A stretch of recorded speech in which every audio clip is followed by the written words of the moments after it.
it's tough to get a good culture, and you have to fight to always maintain it. Yeah. But once you get there, and once you have that culture, and if you're proactively maintaining a good culture, the employees help bring other good people in. That's good.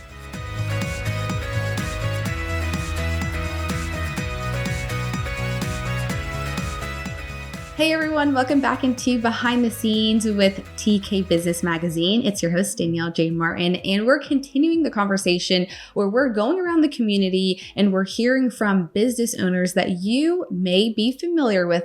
Today, you're definitely going to be familiar with Brooks Pettit of Vaerus Aviation. And Brooks, welcome to the show. Thank you for having me. Appreciate you coming out today. Yes. So Topeka native, you've been around in Topeka, and Vaerus Aviation has been here for about 2007 so multiple years. Yeah. And so I know many people are familiar with you and your business, but today we're going to go a little bit behind the scenes and how you created the company. So if you can, let's kind of just create the foundation for everyone. Take me back to 2007. What was that like, creating the business? Well, so I may take the wind out of a lot of people's sails in that our business was not one that was purposely built. It was more of a happenstance. It started out kind of as an accident. Mm-hmm. And if you look back in the 2007, 8, 9 time frame, there was a lot of economic turmoil happening. 2007 was still pretty good, but aviation in our community was not. Aviation had a very little part of the Topeka and Shawnee County community, and I never wanted to work for the airlines. So mm-hmm. the private aviation business was very limited, and I ended up kind of accidentally starting this business, and it didn't start as most businesses are. It didn't start as what you see today. I was a one-man band. I flew. I had one little customer that I got the customer because of an accident, not an aviation accident. I got the customer because he had a pilot flying for him that was a friend of mine, and the guy needed to leave to go for a job interview, and he asked me to fill in. And the guy got the job, and he moved to Dallas. And all of a sudden, here I am. I've got one little airplane to fly and one little customer. Greg Short was my very first customer, and now here we are 18 years later, and we're still doing business together. Yeah. And he was a big catalyst. He helped put me in front of other members in our community that had a need for aviation. And so really it was Greg, and then so many of our earlier customers that just kind of helped us grow. It was, right. We had a lot of people had hands in helping us get to the next step and to keep growing and adding customers. And so, awesome. In 2007, it was me, myself, and I washed the airplanes and did the accounting and flew the airplanes and managed the maintenance. And now we have north of 60 employees here in Topeka. So that's awesome. Well, I was going to say, you must have a way and a thing with airplanes, a passion for airplanes, because first of all, I love this room, by the way. And so before we got started, I said, okay, what is your passion behind the airplanes? Because the way that your building is designed is very unique. Yeah. So take me down that path. What connected you to airplanes? It's all nostalgia for me. Mm-hmm. So I'm a third generation pilot. My grandfather flew P-38s in World War II. Never met him. He died when my dad was young. And then my dad also was a pilot and kind of worked his way through college flying professionally. And he owned a manufacturing company, but he always owned corporate or business airplanes that he would kind of buy and sell. And he would use business airplanes for his own travel and sales. Mm-hmm. And so I grew up flying with my dad. Yeah. And he was a very active and member of the Combat Air Museum here in Topeka. And there was a point in time up until about 1996 that the Combat Air Museum actually flew airplanes. Right. So as a kid, I grew up riding around in those old airplanes with my dad. And so that's where the history is neat for me. Mm-hmm. My dad died when I was young as well. I was 13 when he died. So being able to kind of continue aviation and enjoy the history of the kind of the nostalgia. Yeah. The Douglas DC-3 is our flagship airplane. When you go out in the hangar, you'll see that big airplane, but this is a propeller off of the DC-3. Wow. So we get to incorporate kind of some of the old airplane stuff as part of our branding to promote our business. Then I love that. Okay, so you mentioned 18 years in business. Yep. What was that turning point for you when you saw the business take off? There's a point when I realized that when I was the only one flying, I was kind of getting run thin. But also, I realized that there was an absolute cap on my ability to create revenue, and that was that all that I had to sell was my time, and the limiting factor was how much value can I derive from my time? How much can I charge per day to fly? And the reality is that you reach a point where you just can't. The market doesn't support just a continuing growth of daily rate pilot services. And so the business model changed, and the demand outgrew my ability to take care of our clients, but also then you realize that to provide a good caliber of service, I can't do it all. Yeah. You have to start specializing and diluting your the work that you do and focusing on growing the business rather than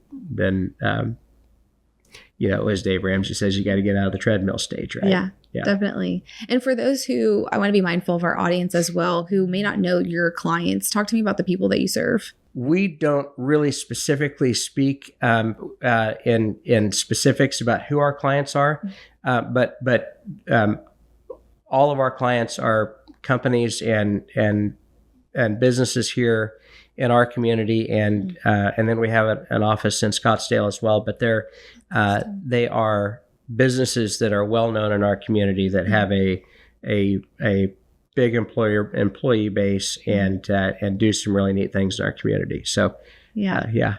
So nowadays there's a lot of entrepreneurs trying to figure out how to scale, right? And you kind of talked about your journey of, you have to figure out how to work, not how to work in the business, but on the business, right? Yeah. And there's a lot of people who don't know how to get there. And so for you, what advice would you wish you would have known when you were building the business? Wish I would have known. As you were like growing and just building. Yeah. Can I spend that in, can I flip the narrative? Yeah, go ahead. Things I'm glad I didn't know. Yeah. I'm glad I didn't know how hard it would be. Because I don't know that I would have necessarily set off to do this if I knew what a grueling pace it would be to get to where we're at, or even where we were 5 years ago. I wouldn't go back and do anything different. But one of the things I think, I'm not sure that this is exactly what you asked, but one of the things that, as I look back, people ask, how is it that you made it through? And the answer is that we didn't have any debt. We didn't, and frankly, we didn't have any debt because we didn't have the ability to have any debt. We didn't have the revenue to support debt, and we didn't have we didn't lead off by buying a bunch of expensive equipment and that sort of thing. It was all organic growth, and that we didn't get out too far in front of our skis and take on burdens that we couldn't have supported, and so we maybe could have grown faster, but we would have done so in an unhealthy way, and so we ended up. 18 years is a long time. And so when you look back at where we're at, it's been neat, but it's also, we had a lot of time to get where we're at. 18 years, is a long time. So talk to me about the challenges that you had to work through. I know many business owners who are constantly working through like day to day, they got to find that why to keep them going. What was your why to keep you going? My why to keep me going. It's an interesting question.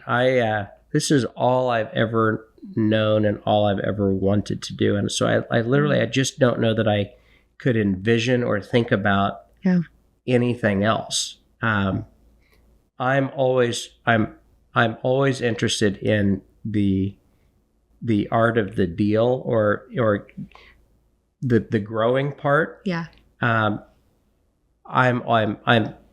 I get bored when we're not growing. So I think that, that's a part of it's a part of the why. But the interaction with our customers, and I love people, and the world that's opened up for me as getting to know some of our customers really well and how much they've contributed to my personal growth. That's a big part of the why for me. That's good. Yeah. You mentioned 60 employees. Yeah. Correct.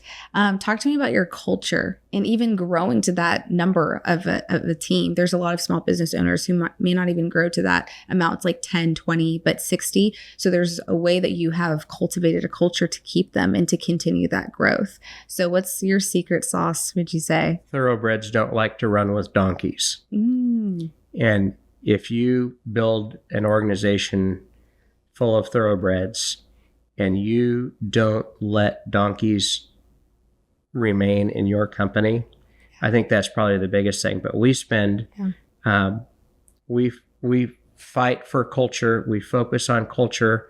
We communicate.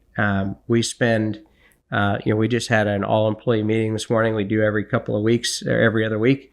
And we spend the first half of the meeting talking about our why. We have a set of core values we call the Vaerus Way, that is the guiding principle on every decision we make, every human interaction we have. We focus on communication. Communication is inherently a big deal in aviation from a safety standpoint. Yeah. And so it's easy to combine that into we have to focus on a really strong safety culture. When you focus on a really strong safety culture, it also allows you to organically continue that into just focusing on a people culture as well. Yeah, that's good. So we do a lot of studying. We do a lot of reading, and we have a leadership. We have a book club that we do every couple of weeks. That all the leaders in our business we can you read book a couple drop chapters. for us? What's your favorite? Well, we're reading right now. We're reading Unreasonable Hospitality by Will Gudera, which is a great book. It's Will did a nice job with 11 Madison Park in New York City, and anyway, great book. That's what we're reading right now. Yeah. What are some other books would you recommend for some business owners to take advantage of? I know there's so many, but if you can name 3. Can I look through my list right now? Can. Yeah.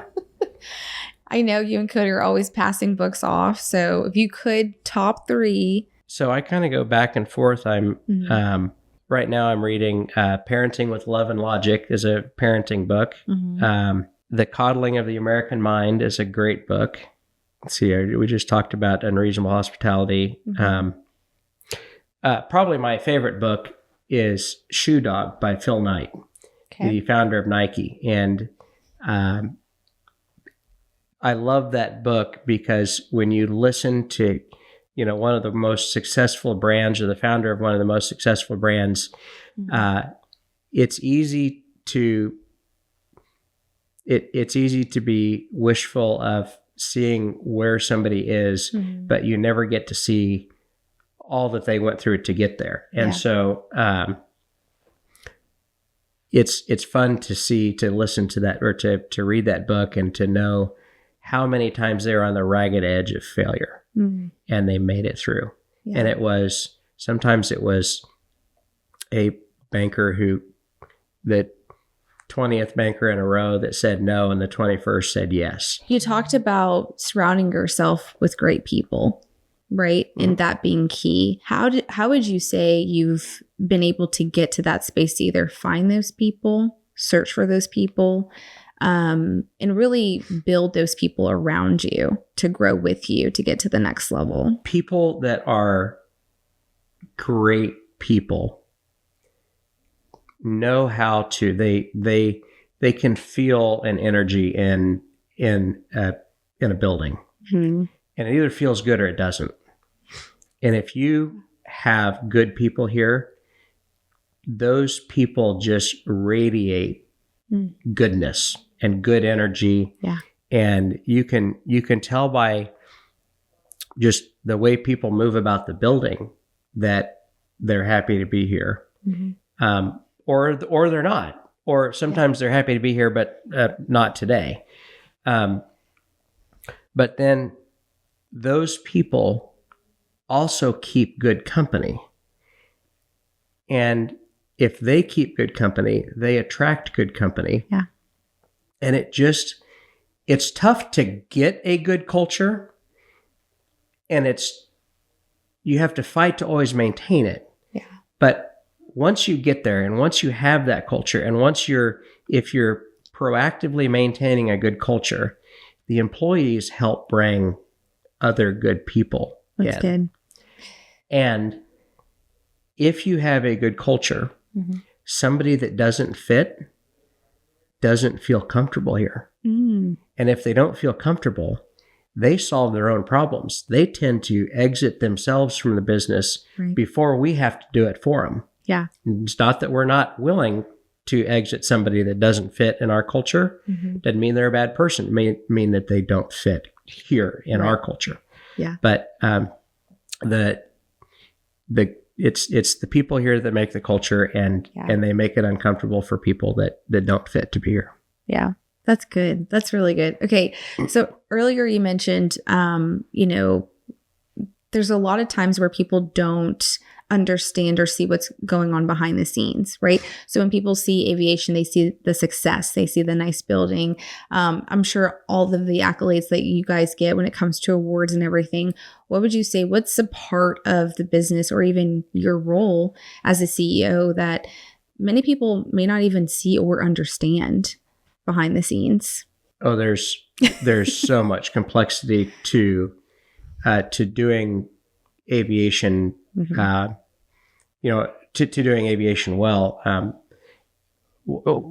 Our mantra is we make aviation safe and simple. And you've the analogy of the duck swimming in the pond, and it's gracefully swimming along, but it's paddling underneath. That's a lot of that is a similar analogy here.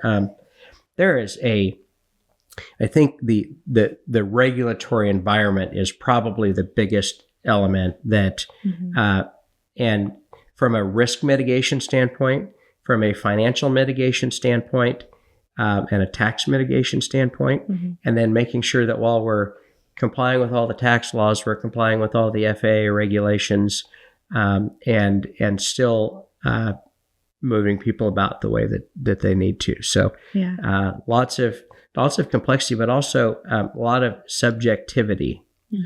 It's not as black and white as you might think, in terms of how you go about maintenance on an airplane and those sorts of things. So what's next for aviation? What do you want to be known for? So we are focusing right now on really growing our aircraft sales side of the business and our maintenance side of the business. We've publicly announced that we're going to be building another facility similar to this one, just right across the way, that will effectively double the size of our footprint here, which will give us the capacity to keep growing. Right now, our growth is limited by our footprint more than anything. Footprint and then also competent, talented people. People are a limiting factor.